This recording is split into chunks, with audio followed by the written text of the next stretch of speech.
Olá, olímpicas! Olá, olímpicos! Meu nome é Fabiana Léo, eu sou historiadora e sou doutoranda em História pela Universidade Federal de Minas Gerais, UFMG. Eu também atuo como paleógrafa e eu sou uma das fundadoras e coordenadoras de um projeto chamado Oficina de Paleografia, que funciona na UFMG de forma voluntária, ensinando todo o público interessado a lidar com fontes manuscritas. Hoje eu estou aqui com vocês para comentar a tarefa da famosa quarta fase da Olimpíada.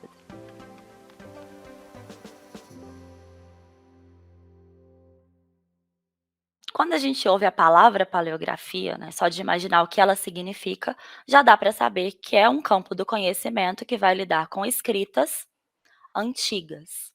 Mas o que é a paleografia de fato? Ela é um conjunto de técnicas? Ela consiste em passes de mágica?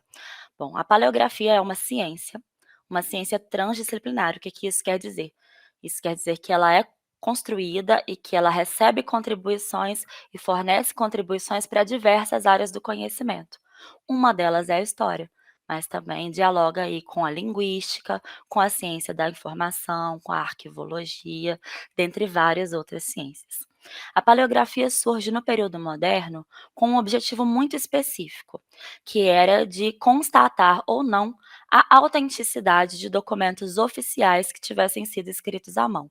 A partir do século XX e agora já no século XXI, a paleografia se enriqueceu em relação tanto aos seus objetivos como a seu repertório de análise. Hoje em dia, então, um paleógrafo ou uma paleógrafa vai analisar uma série de fontes que não são necessariamente oficiais, elas podem ser fontes escritas à mão, mas no cotidiano dos agentes históricos, e vai tentar compreender muito mais do que apenas o texto, e vai tentar analisar muito mais do que apenas se ele é verdadeiro ou falso. Bom, é claro que uma tarefa que vocês têm aí um prazo de uma semana para realizar, não é o suficiente para ter contato com todas as nuances do que é a ciência da paleografia hoje. Ela é só mesmo um primeiro passo, um primeiro contato com essa área.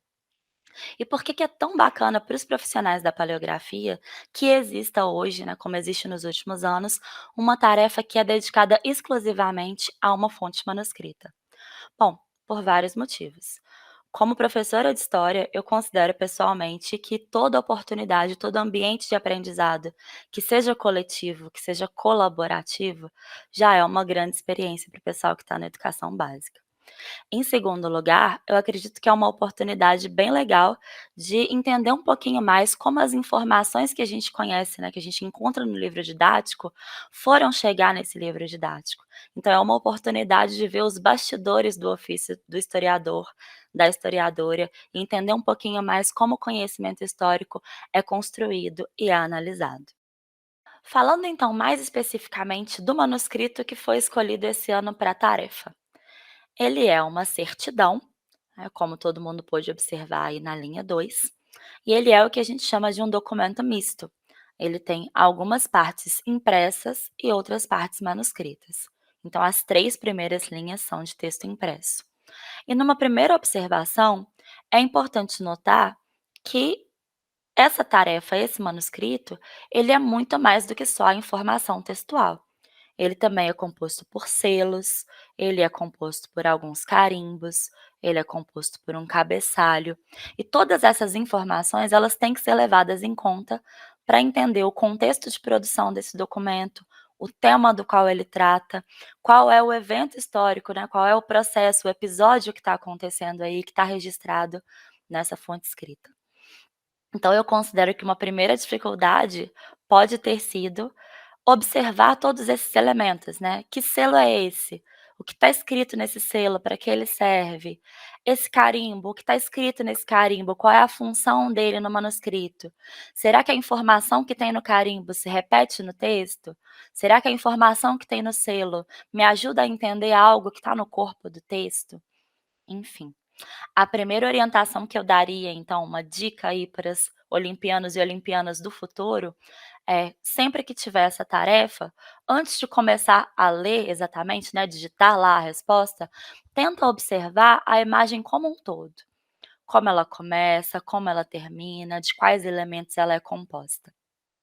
Um outro ponto que é bastante interessante observar é É uma só pessoa que está escrevendo esse manuscrito? Ou a gente consegue perceber que existem, aparentemente, grafias diferentes? Dá para dizer que uma parte do manuscrito foi composta por uma pessoa e outra parte do manuscrito foi composta por outra? As datas. Será que todo esse manuscrito foi composto no mesmo dia? Ou partes diferentes dele foram compostas em dias diferentes? Tudo isso são informações que ajudam a gente a entender o que está acontecendo naquela fonte. Acho também que todo mundo conseguiu, né, quem chegou até aqui, com relativo sucesso, entender que a primeira técnica que a gente usa é partir das palavras que a gente já conhece, para passar a entender as palavras que a gente não conhece. Então, lá na plataforma, a gente tinha a ação. O que que é uma transcrição? É justamente o que vocês fizeram na tarefa, pegar o caractere que está manuscrito e passá-lo para um caractere digitado ou para a sua letra no seu caderno, enfim. A gente tinha, então, essa sílaba e essa palavra, o termos, algumas linhas abaixo, a gente tinha mais uma sílaba de 4 letras e algumas linhas abaixo a gente tinha uma palavra. Talvez vocês tenham ficado assustados ou preocupadas pensando: "Mas são muito poucas palavras". No entanto, essas palavras foram muito bem escolhidas. Por quê? Aqui a gente tem um exemplo de uma letra T minúscula, que é um pouquinho diferente da grafia que a gente faria hoje, talvez. Então, a partir desse momento, o olímpico, a olímpica já sabe que quando aparecer essa letrinha aqui, muito provavelmente ela é um T minúsculo. Uma outra letra que eu considerei um pouquinho difícil de discernir foi justamente a letra N de nariz ou a letra M de mamãe. Às vezes elas se confundem com a letra U. E quando a gente sabe que essa amostrinha aqui descrita é um Q, U, A, N, já é possível, por exemplo, comparar o U e o N, ver quais são as diferenças de traçado entre um e o outro, e tentar identificar no resto do texto outras letras U, outras letras N, e tentar resolver um pouquinho essa confusão. Imagino que muita gente fez confusão com o nome, né, o primeiro nome da pessoa que aparece aqui na certidão. Porque quando a gente vê essa segunda letrinha aqui, ela parece um R, qual que seria a tática, então, qual que seria a técnica que a gente utilizaria? Muito semelhante com o que a gente acabou de fazer, comparando o gabarito e o restante da tarefa, né. O sobrenome dessa pessoa já é um pouquinho mais compreensível, vocês concordam? Então, a partir do momento que a gente sabe que é Alves de Faria Lemos, a gente já conhece o R dessa pessoa e a gente já conhece o V.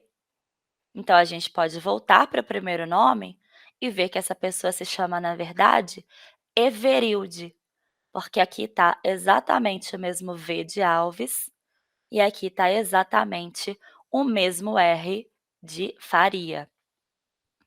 Outra dificuldade que eu imagino que pode ter acontecido, justamente por causa dessa mudança, né, no formato da letra, é discernir quais são as partes do documento e entender exatamente onde o texto começa, onde a primeira frase do texto começa. Acho que os nossos olhos vão direto aqui para o primeiro nome e imaginam que o texto começa aqui. E aí a frase fica um pouquinho sem pé nem cabeça, né, gente? Então precisava de um pouquinho de observação para entender também como que é composto esse cabeçalho, né. Ele tem o nome da instituição, Escola Normal do Distrito Federal, que já conta um pouquinho para a gente também, né, da realidade institucional das instituições de ensino que funcionavam na Primeira República. Muitas delas não existem mais hoje, então talvez vocês não soubessem o que é uma escola normal e tenham tido dificuldade de reconhecer aqui o termo escola normal que aparece no manuscrito. Entender então que na segunda linha a gente tem uma espécie de título que também conta pra gente o que que é esse documento, né, ele é uma certidão. E o que que uma certidão faz? Ela certifica que algo está acontecendo. Então a gente tem que entender que a primeira frase, na verdade, não começa em everilde, ela começa dizendo certifico.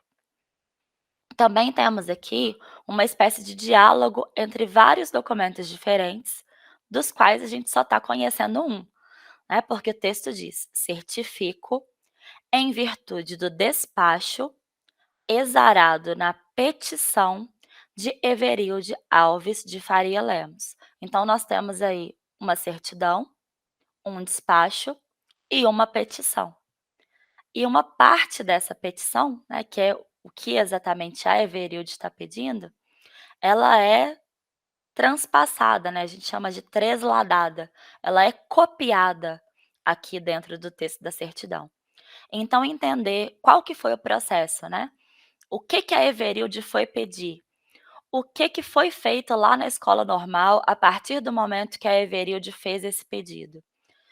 E o que exatamente está sendo certificado nessa certidão? Essas seriam as perguntas que a gente faria para esse manuscrito. Em qualquer fonte histórica, né, seja ela manuscrita ou não, a gente sempre tenta entender, como vocês já devem ter percebido, quem são os agentes, né? Quem são as pessoas que estão envolvidas, qual é o acontecimento que está sendo registrado, eh, quais são as etapas, né? Se é um processo, se tem mais de uma pessoa envolvida, qual é a relação entre essas pessoas, enfim. Fazer essas perguntas é fundamental, foi fundamental nessa tarefa para entender o texto. Porque muitas vezes a gente fica ali tentando decifrar uma letrinha ou uma palavrinha específica, mas entender qual que é o papel dela dentro da história que está sendo contada é uma forma de a gente entender que palavra é aquela. Eu também imagino que pode ter sido difícil, né, para vocês, olímpicas e olímpicos, entender algumas datas, entender alguns valores, porque a gente tem aqui uma moeda que não é mais a mesma moeda. Entender o funcionamento da emissão de uma certidão. Então, por que que tem uma anotação aqui na margem, que está viradinha assim, num sentido diferente? O que que ela está fazendo na história? Qual que é a relação desse textinho que está aqui no canto e que se repete lá embaixo, né? Muita gente não percebeu que é o mesmo texto. Quais que seriam os indícios que a gente tem para entender que é o mesmo texto? Porque aqui se repete um pedacinho do carimbo e aqui a gente percebe que as linhas que lá em cima estão na horizontal, aqui embaixo elas estão na vertical. Entender que depois que foi redigido o texto que está lá em cima, foi passada uma instrução, né, e é justamente essa instrução que é registrada nessa parte. Acho que muitas pessoas não entenderam essa palavra aqui, que é a palavra selada. A gente já tinha um indício para entender que essa certidão foi selada, por quê?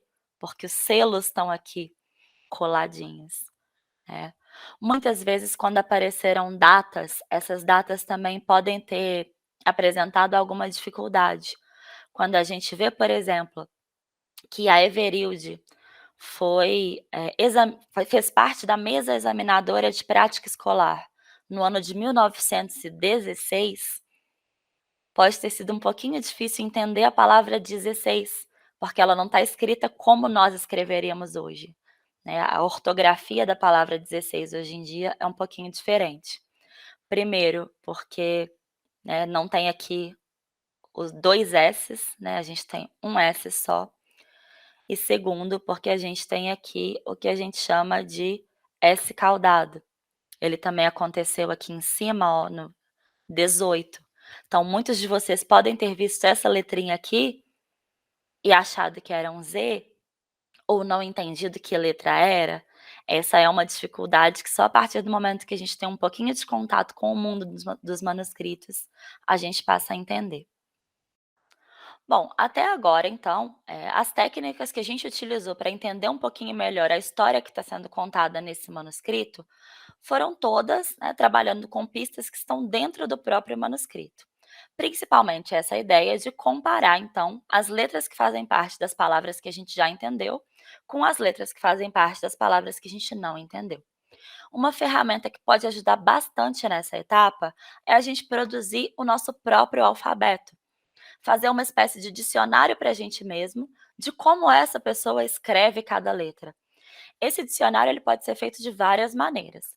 Ele pode ser feito, por exemplo, usando um processador de texto e copiando e colando as letrinhas da imagem lá na sua tabelinha, ou mesmo com uma folha de caderno. Você tenta desenhar à mão uma letra parecida com aquela que apareceu na atividade. Talvez imprimir a imagem da atividade, desenhar por cima dela, marcar com caneta de cores diferentes as letras que se repetem. Todas essas são técnicas que podem ajudar a gente a entender melhor as palavras que a gente ainda não entendeu. Bom, mas todas as pistas que a gente precisa para entender essa história, elas vão estar necessariamente dentro do manuscrito? Uma coisa legal da gente fazer também é tentar entender quais informações a gente tem que a gente poderia verificar fora do manuscrito. Então, vocês perceberam, por exemplo, que além da pessoa que está fazendo a petição, tem uma outra pessoa um pouquinho mais embaixo que está entregando a certidão. Como essa pessoa se chama? Como que eu posso descobrir como essa pessoa se chama? Vocês observaram que essa pessoa tem um cargo. Esse cargo é desempenhado numa instituição. Então, às vezes, um mecanismo de busca pode contar para a gente, né, qual que é o que eu entendi do nome dessa pessoa, o que eu entendi do sobrenome dessa pessoa. É essa pessoa mesmo? Existia esse cargo? Essa instituição existia nessa época? É legal também, então, a gente partir da fonte, sair desse manuscrito e tomar esse papel de pequenos investigadores, né, de detetives mesmo, tentando entender qual é o episódio que está acontecendo aqui. O que será que nesse dia ou naquele pequeno conjunto de dias aconteceu com essas pessoas nesses lugares que aparecem no nosso manuscrito? Bom, eu espero que vocês tenham gostado das dicas, espero que vocês tenham se divertido fazendo essa tarefa, e espero que vocês estejam agora curiosas e curiosos para entender um pouquinho mais esse mundo das fontes manuscritas, esse mundo da paleografia. Desejo muito boa sorte para vocês nessa etapa, quem sabe a gente se vê numa próxima tarefa.